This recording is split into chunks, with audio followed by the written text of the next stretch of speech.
They say the bell rang 13 times the morning they vanished. No one pulled the rope.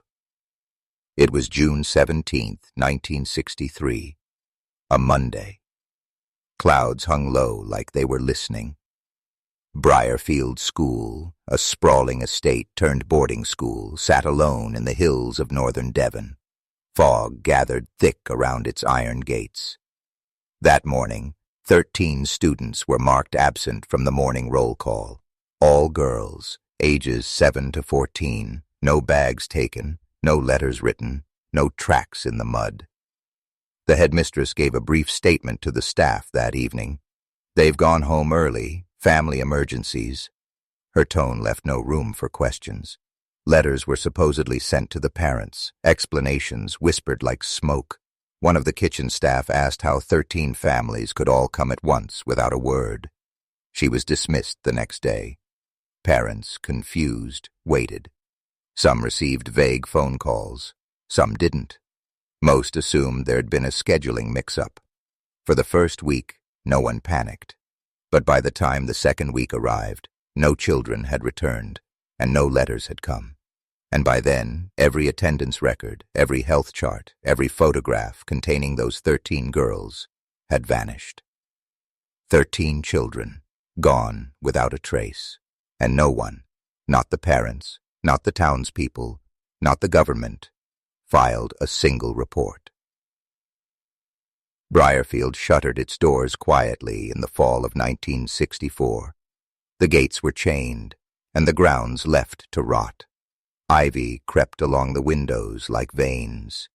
Dust took over the chapel pews. Weeds split the stone walkway.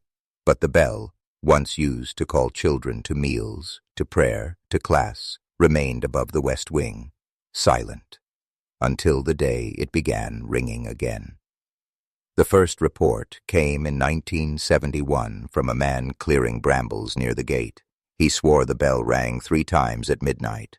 When asked who pulled the rope, he said no one. The mechanism had rusted, solid decades ago. In 1989, a surveyor with a local development company claimed he saw a girl in a faded gray uniform standing under the bell tower. She didn't move, didn't blink. When he called out, she vanished.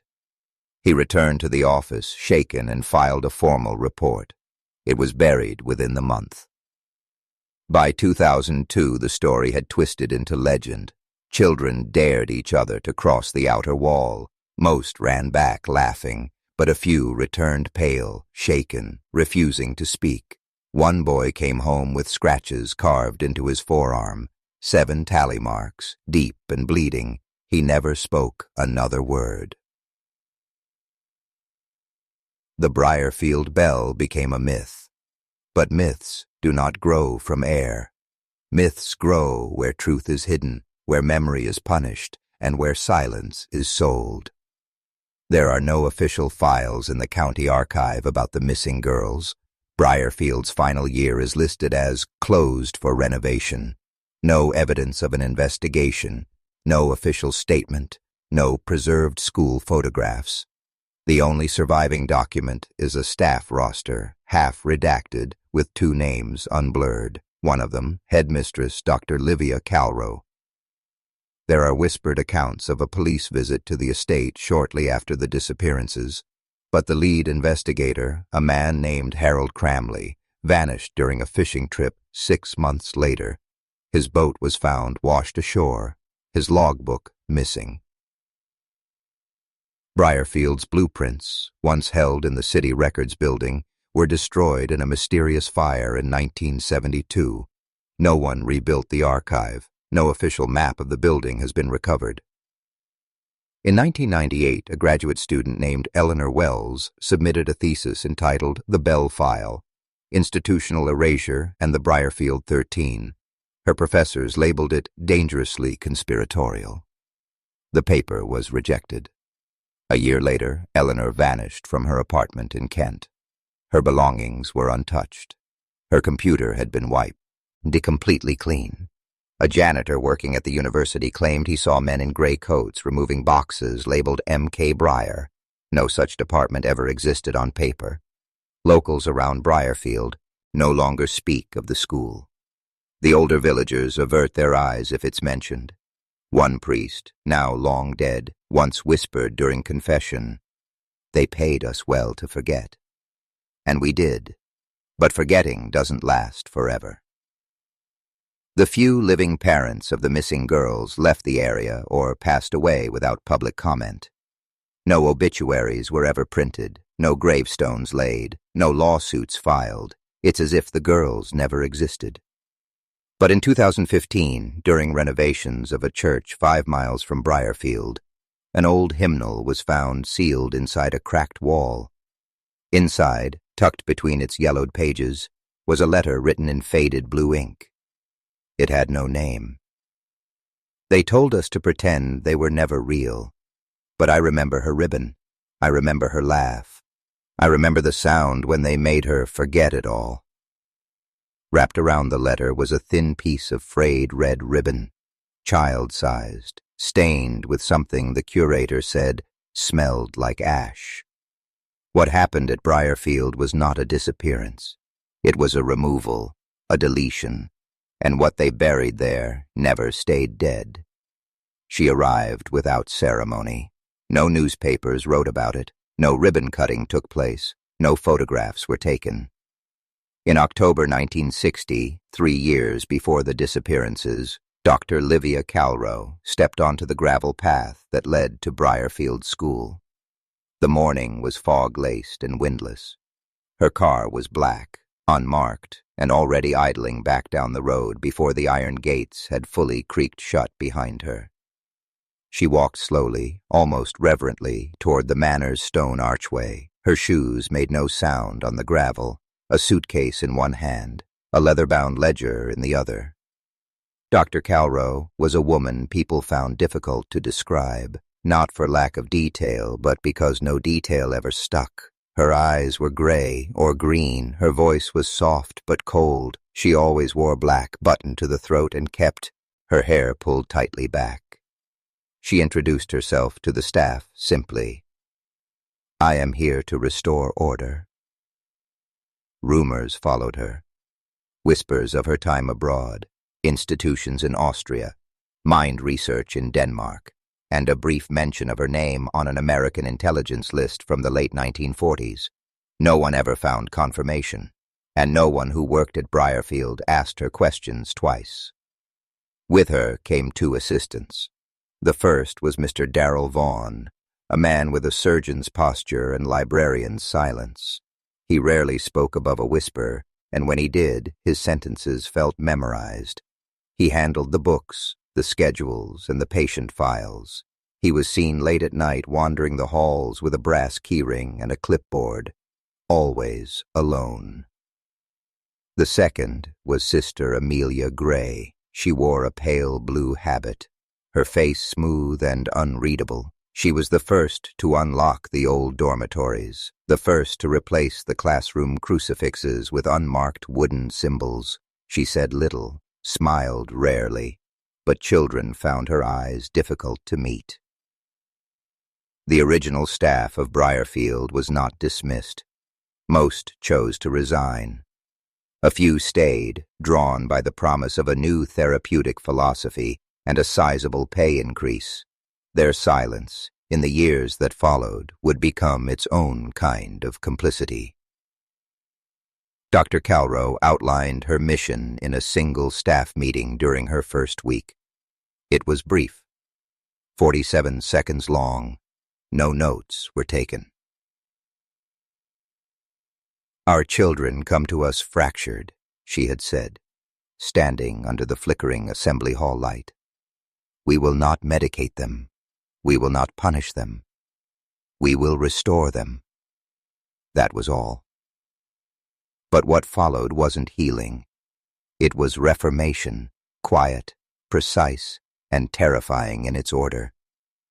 The school's physical changes came first. Thick stone walls were erected around the north wing. The old cellar was sealed shut and repurposed into what she called the reflection hall. Mirrors were removed from dormitories. Windows were narrowed and fitted with locks. The music room was emptied and soundproofed. Each student's file was rewritten. Each child was assigned a number. Class rosters were alphabetized not by name, but by behavior category: compliant, moderate, repetitive, resistant. Parents were told it was part of a modern European technique, progressive behavioral reconditioning. They accepted this explanation, grateful for anything that promised discipline, focus, obedience, especially in girls. No one noticed that the children who cried often were relocated, that those who wet the bed were never seen again, that a handful of girls were moved to early silence programs and kept in isolation for days. The town didn't ask questions.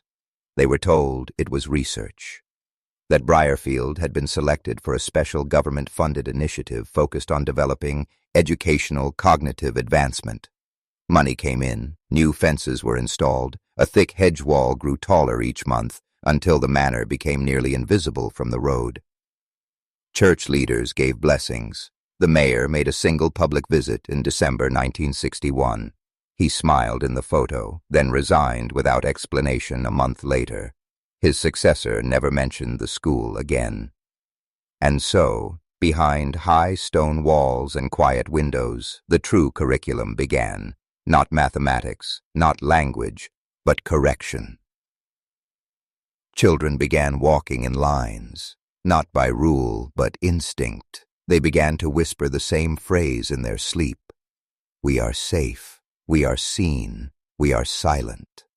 A local boy, whose sister had just enrolled, asked what the children were learning in school now. His mother paused, then replied, "They're learning how to be good." The boy never saw his sister again. Briarfield was always quiet, but not like this. By the spring of 1961, something had changed in the air. The silence wasn't still. It pulsed. Teachers described it as cleansing. The children, when asked, said nothing at all. In fact, very few of them spoke anymore. Classrooms ear rearranged. Desks were bolted to the floor. Chalkboards were wiped daily, even when unused.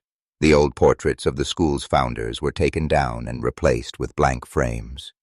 No one could explain why. In the West Wing, dormitories were redesigned. High ceilings remained, but the walls were thickened with concrete and insulation. The floorboards were carpeted in gray. No personal decorations were allowed. No posters, no books from home, no family photos.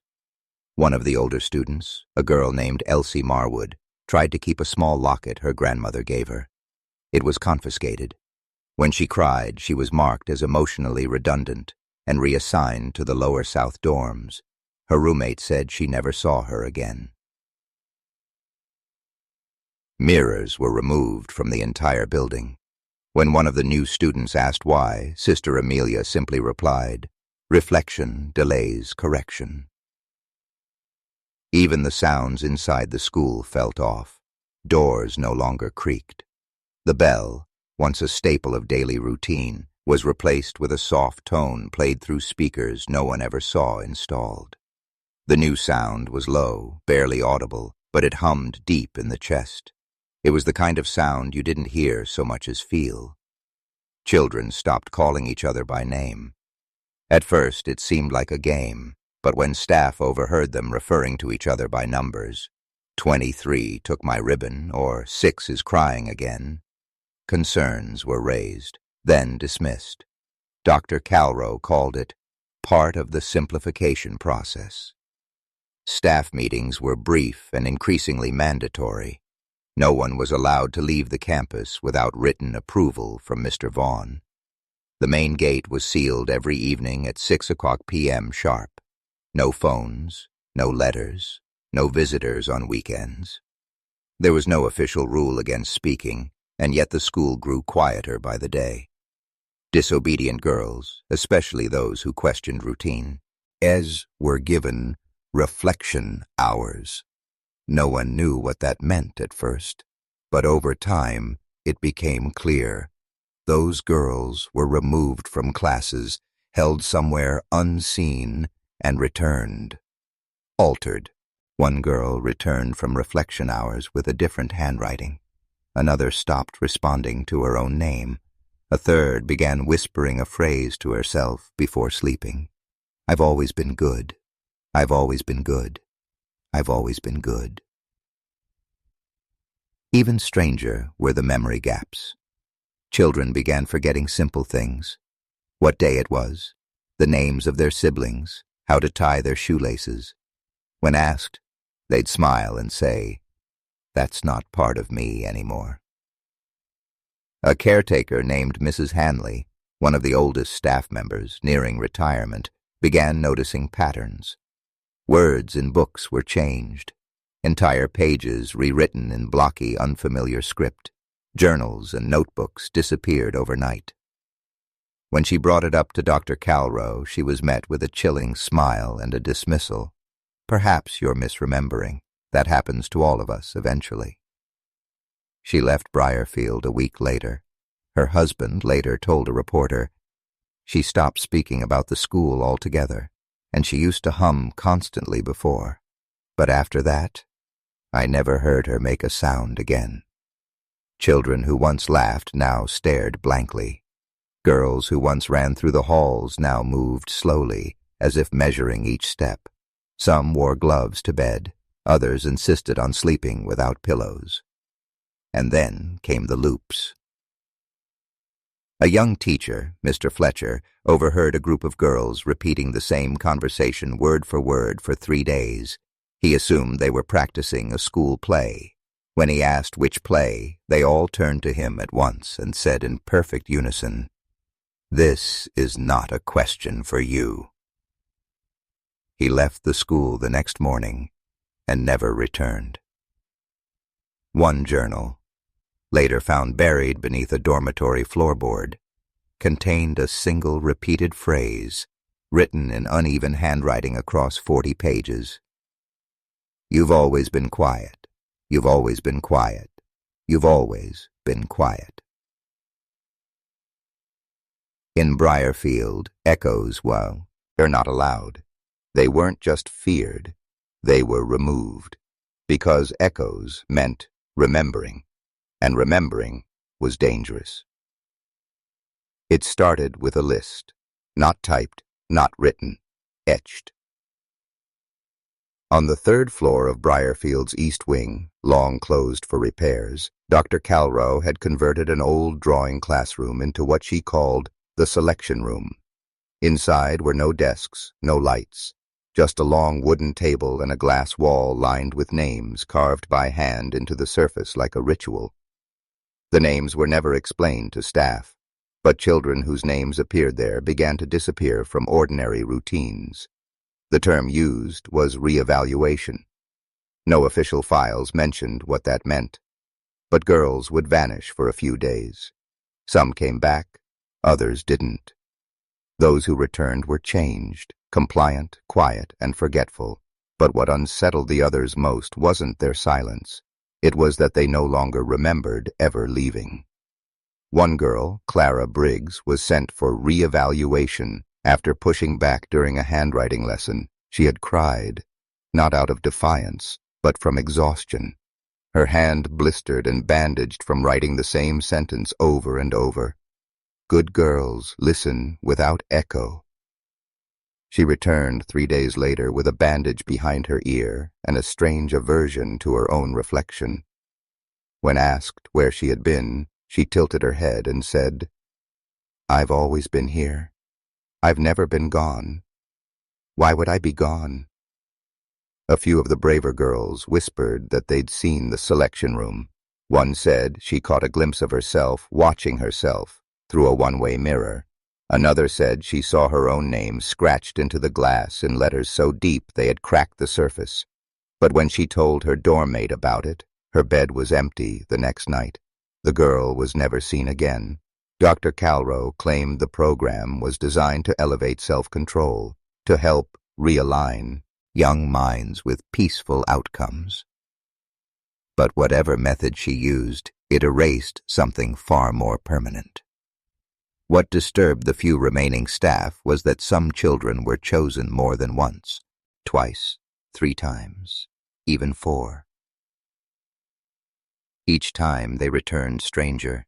Their eyes no longer focused properly. Their words felt rehearsed, like lines from a script.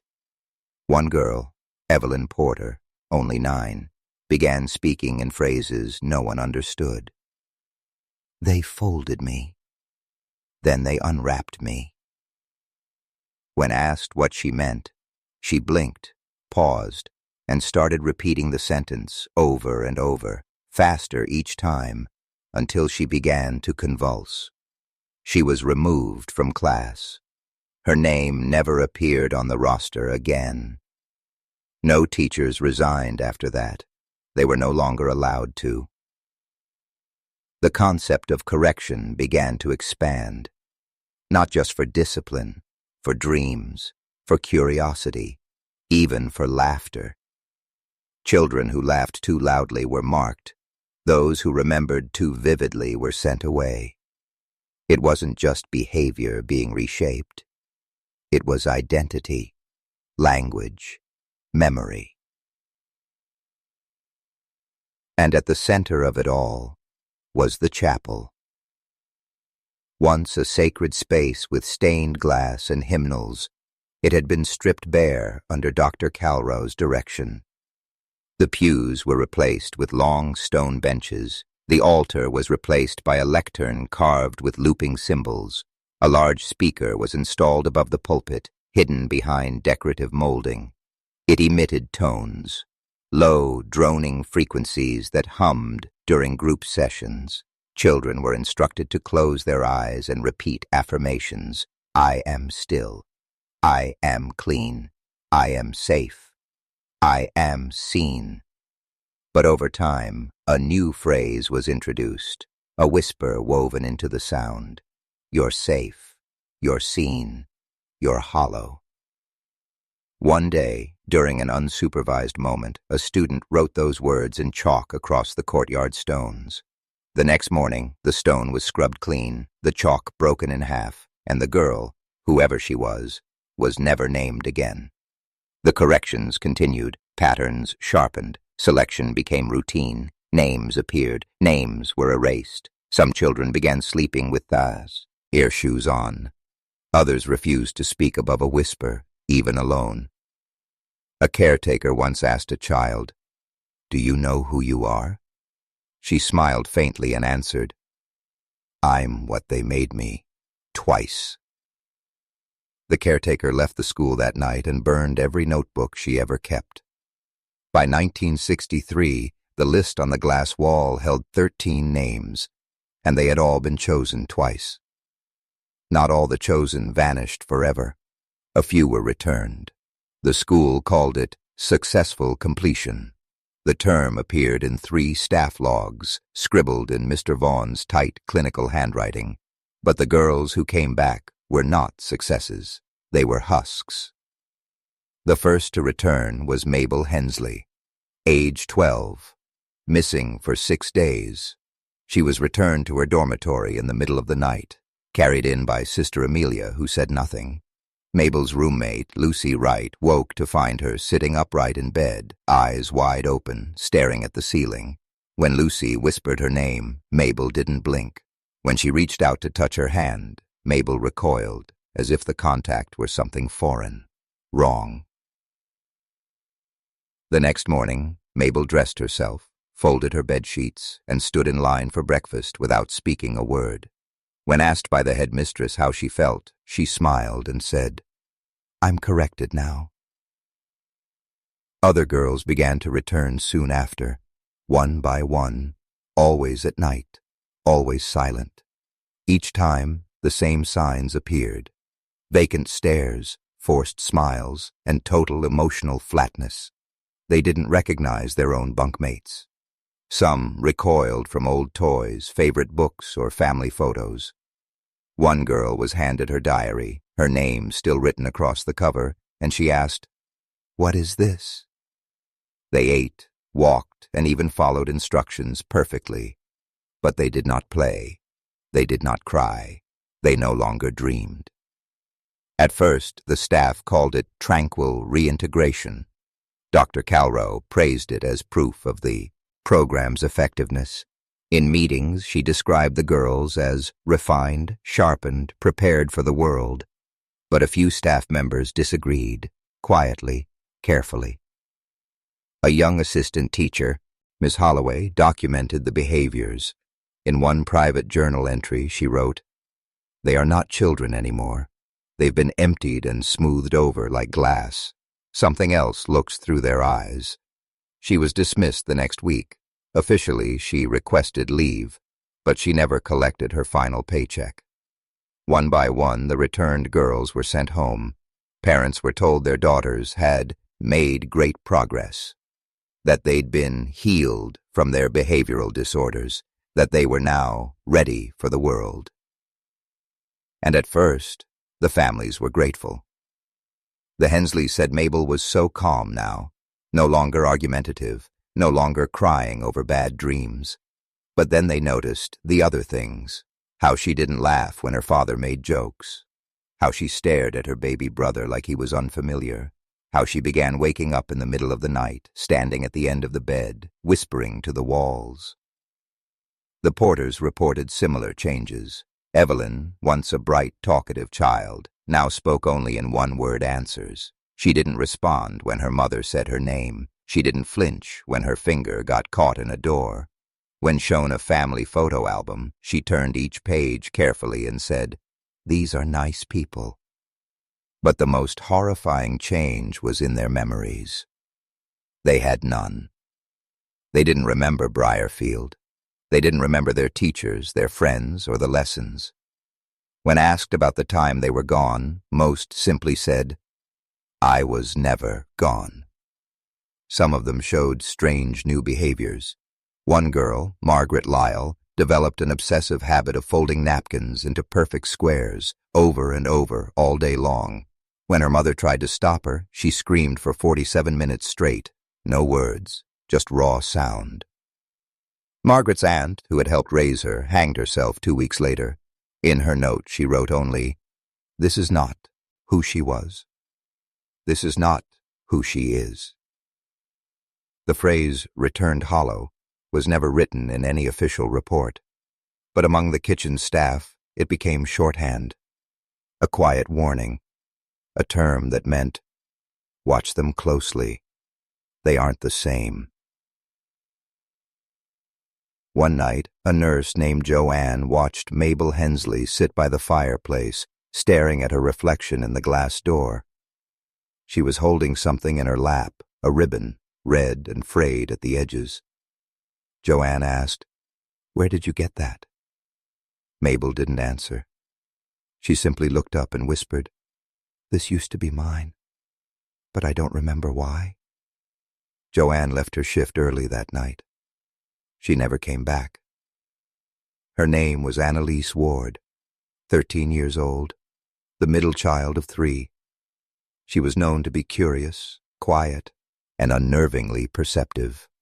Too perceptive for a place like Briarfield. She arrived in autumn 1962. Unlike most girls, she didn't cry on her first night. Instead, she watched. She noticed things. She kept mental notes of when Sister Amelia walked the halls. She memorized the sequence of tones that played through the speakers. She counted how many girls didn't return after reflection hours. She listened to their whispers at night and wrote them down. Annalise had a secret, something no one discovered until it was too late. She hid pages. Behind the fireplace bricks in her dormitory, she stuffed torn sheets from her diary. She couldn't risk keeping the book whole. Inspections were too frequent, but piece by piece she recorded what she saw. She wrote about the children who didn't speak, who folded their socks precisely 3 times before bed. She documented the sound patterns, the prayers spoken backwards, the way the chapel speaker sometimes repeated a girl's name for hours before the next session. She listed every child chosen for re-evaluation. She even drew a map of the tunnels she believed ran beneath the cellar, But what made Annalise dangerous, what made her different, was this. She remembered everything. She had never been corrected.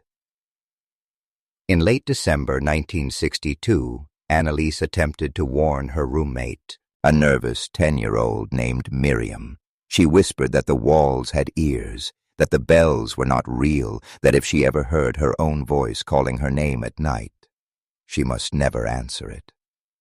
Miriam cried. The next morning, Miriam was gone. Annalise was summoned to the selection room. She didn't return for 3 days. When she came back, she looked the same, but moved differently. Her hands shook when she tried to eat. Her eyes wouldn't meet anyone's. She was no longer allowed to attend group sessions. Instead, she was escorted directly to her bed after meals and locked in from the outside. The other girls said she'd been broken. But Annalise hadn't given up, not yet. Inside her room, she scratched symbols into her bed frame, loops and spirals, mimicking those carved into the chapel pulpit. She pressed her ear to the wall every night, listening for patterns. She faked the mantras during prayer time, mouthing the words without speaking them, and she continued writing. One night, she slipped a folded page under the mattress of a girl named Helena. It read, "It's not correction, it's replacement. If they take you, hold your name. Repeat it inside. They can't take what you remember if you keep it hidden from yourself." It was the last page she ever wrote. 2 nights later, Annalise was taken again. This time, she didn't return. The official report claimed she was sent home due to extreme emotional disturbance, but her parents never received her. Her sister, who attended a different boarding school, later stated she hadn't heard from Annalise in over 4 months. Helena kept the note hidden for weeks. When a cleaning woman found it during routine bedding checks, she handed it to Mr. Vaughn. He burned it immediately. That same woman resigned the next morning, but 1 copy survived. A second girl, Frances Avery, had received a similar note. She didn't tell anyone. She folded it, rewrote it in smaller handwriting, and hid it beneath her shoe insert. Frances would become one of the few to escape.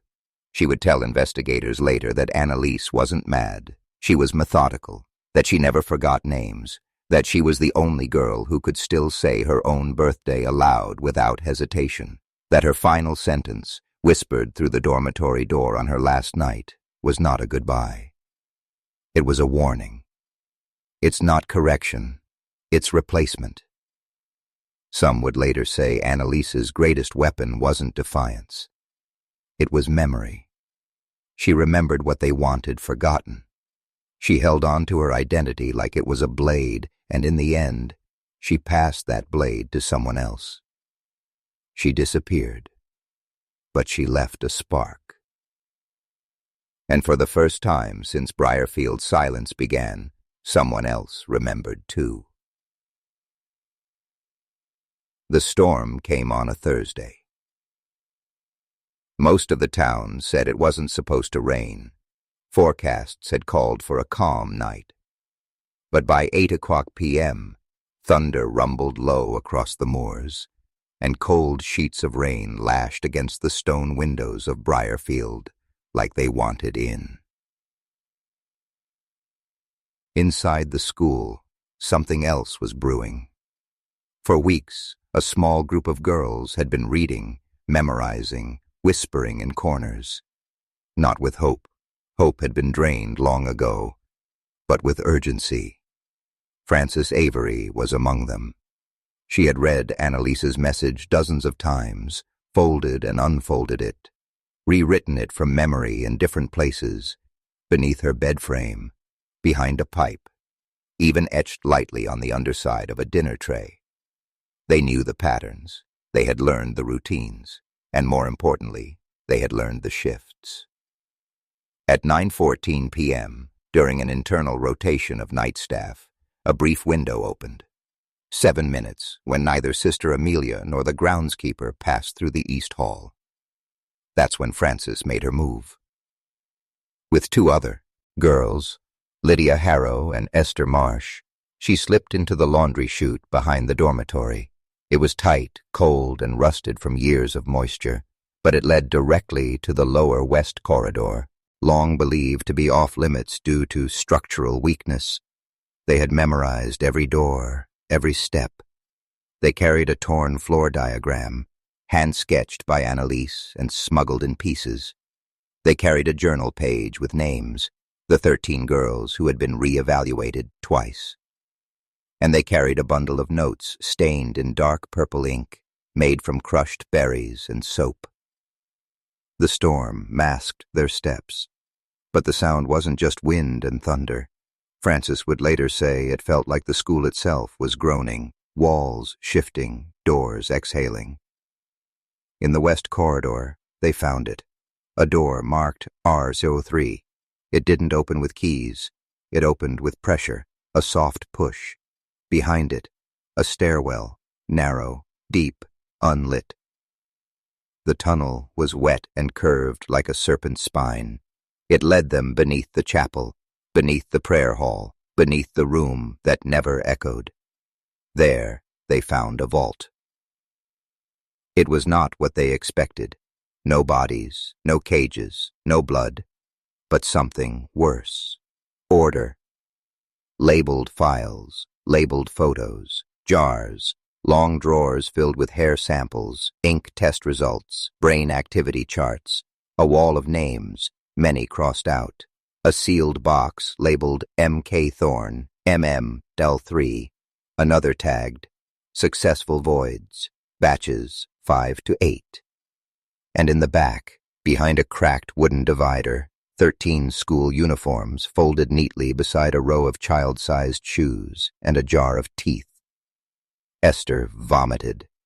Lydia began hyperventilating. Frances moved fast. She grabbed what she could, loose papers, folders, photographs, and wrapped them in her coat. They left through a maintenance tunnel. Slipping through flooding pipes and rusted valves, they emerged into the woods just past midnight. By morning, only Frances made it out of the forest. The other two were never found. She arrived at a post office 7 miles outside town, barefoot and shaking, clutching her coat like it held her life. She asked for an envelope, copied 2 addresses from her memory, and mailed the records, one to a retired newspaper reporter in Edinburgh, the other to a university linguistics department in Leeds. She signed the letters only with 3 words. Annalise was right. Police were contacted. A formal request was made to inspect Briarfield. But by the time they arrived, the school was empty. Desks abandoned, beds stripped, chapel silent. Staff vanished. Dr. Calrow's office bare, save for a single phonograph needle still spinning on a silent record. The records Frances had mailed were declared likely fabrications. The journals lacked authentication. The teeth could not be traced. The newspapers never printed a word, but the university saved the documents.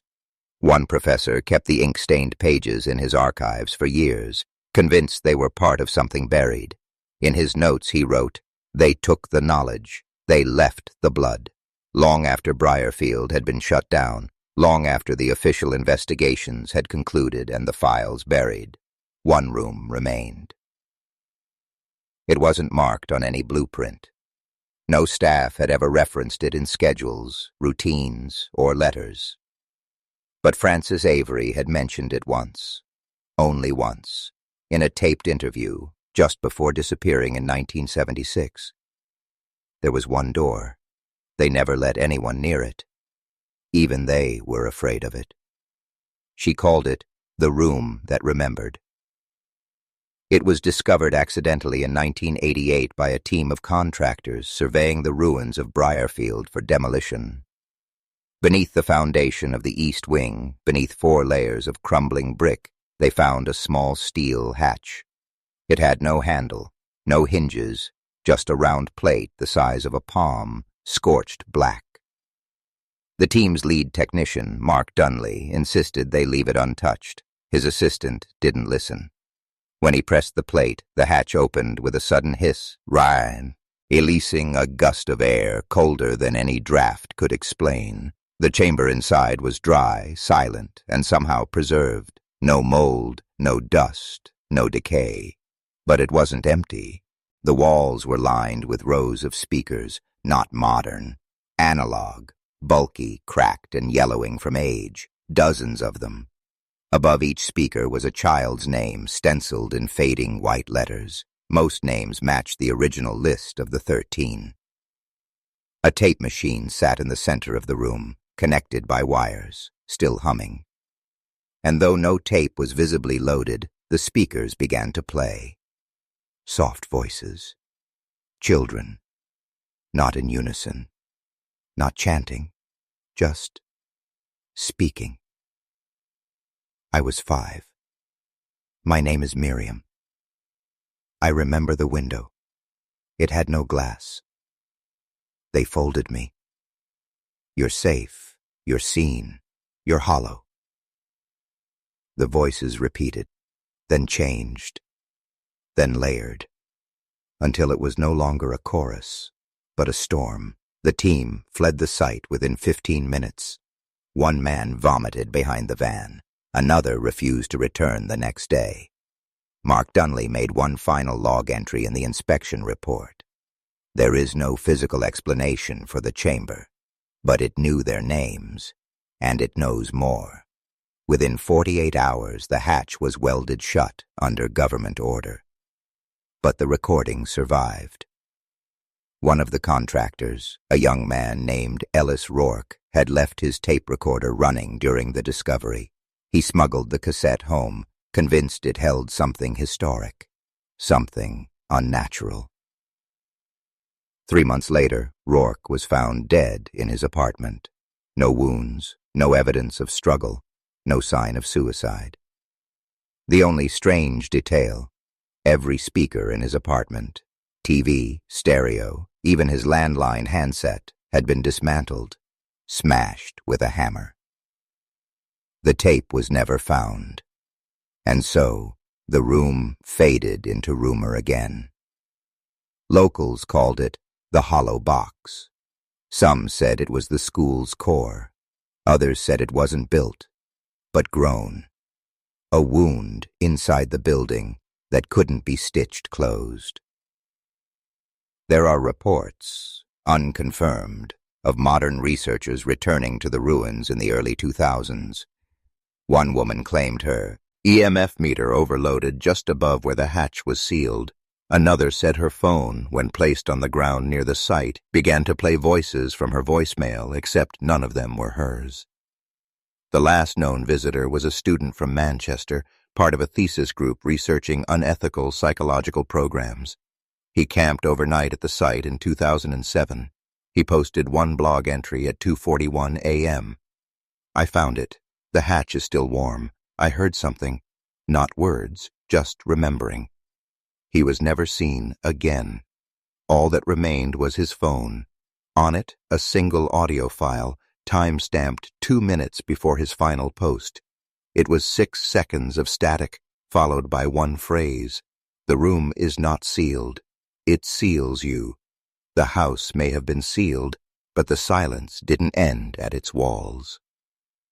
Over the years, the story of Briarfield faded into footnotes, an institutional failure, never officially connected to disappearances. Yet somehow, those connected to the school survived. Not the students, but the lineage. The Thornwell name did not vanish after the closure. It evolved. By 1990, 3 direct descendants of the original founders had assumed respected positions in medicine, psychiatry, and neurological research. One, Dr. Eleanor Thornwell, published multiple studies on cognitive obedience loops and was quietly awarded government funding for work on child behavior correction. But their family files had inconsistencies.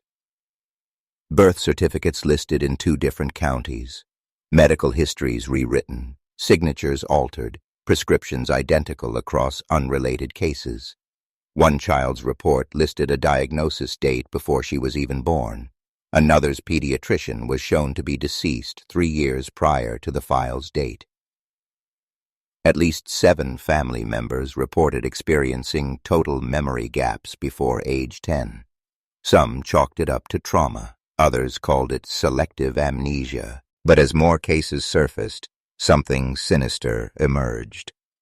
A documentary filmmaker, Lana Birch, began investigating the Thornwell bloodline after discovering her grandmother was once a Briarfield staff nurse. She traced the family tree through archived letters, wills, and property deeds.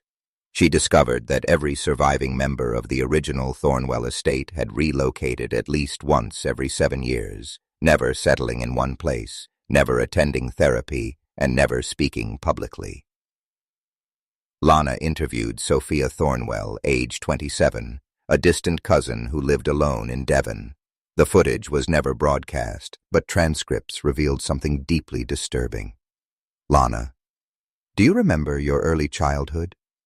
Sophia: "Not really." Lana: "Nothing before age 8? Sophia: "Just feelings, cold halls, metal drawers, the color blue." Lana: "Blue?" Sophia: "A door. I dreamed about it until I was 19. I'd hear knocking from the other side." Sophia agreed to wear a sleep monitor for the project. On the 4th night, the device recorded 2 hours of sleep talking. The voice was hers, but shifted. Whispering phrases repeated across other Briarfield files. "You're safe. You're seen. You're hollow." The last line, barely audible. "Open the hollow." When Lana confronted her with the recording, Sophia broke down. She said she'd been hearing a voice for years, only at night, only when she slept on her back. It never said her name, but it always knew her secrets. That week, Sophia vanished. Her flat was found undisturbed, no signs of forced entry. The only strange detail was a child's school badge tucked beneath her pillow. It read, Briarfield School for Girls. She was never enrolled there. And then there was Julian Thornwell, a psychology lecturer known for his work on memory suppression. He delivered a TED Talk in 2012 titled The Mind's Quiet Factory. In it, he briefly mentioned a childhood where he would sit in front of a blank television screen, instructed to repeat his own name until he forgot what it meant. At the time, no one questioned the metaphor, but those who investigated his family history discovered he was born on a plot of land directly adjacent to the ruins of Briarfield. He had changed his surname 3 times. His current name had never been legally registered. One anonymous source leaked a home video showing Julian as a child, barely 6 years old, tied into a small chair, reciting back a phrase, "You will be what they ask. You will be the silence." And perhaps most chilling, each family member had a red object they could not explain. A ribbon, a marble, a bookmark, a wax seal, all red, all frayed or half destroyed. Psychologists reviewing the findings noted a strange phenomenon. Whenever asked to describe the object, subjects would pause, blink rapidly, and either cry or fall silent. One subject fainted. Lana Birch's final note, found in her abandoned flat, was typed in a document titled Hollow Inheritance. It ended with the sentence, "This bloodline was never meant to survive, but they kept breathing because something else was breathing through them." They burned it down in 1991, not officially. There was no report, no insurance claim, no fire department documentation, but locals say they saw the flames from 10 miles away, the sky glowing orange behind the trees where Briarfield once stood. The school is gone. The staff vanished. The records sealed or destroyed. But the memory remains. It's not stored in archives or university vaults. It's not on tape reels or hidden in conspiracy websites. It lives in the things left behind, in whispered names, broken sentences, night terrors passed from one generation to the next, and in the earth itself. Animals refuse to step near the ruins. Birds fly wide around the clearing. No grass grows where the chapel once stood. Even satellite images of the land show a strange distortion, shadows that blur unnaturally, as if the ground still tries to forget. But something remembers. In 2007, a postgraduate student named Michael Arlen returned to the site. He was studying unethical experimental psychology. His thesis advisor had mentioned Briarfield once, offhand, as a case of overwritten trauma. Michael found more, just enough to be curious. He tracked old maps, scanned journals, and unearthed a single page marked M.K. Thorne from a disbanded research unit. He traveled to the ruins alone. He pitched a tent just outside the clearing and posted once to a forgotten blog at 2:41 a.m. There's something under the ash. I hear static when I stand still. It's like the land is humming.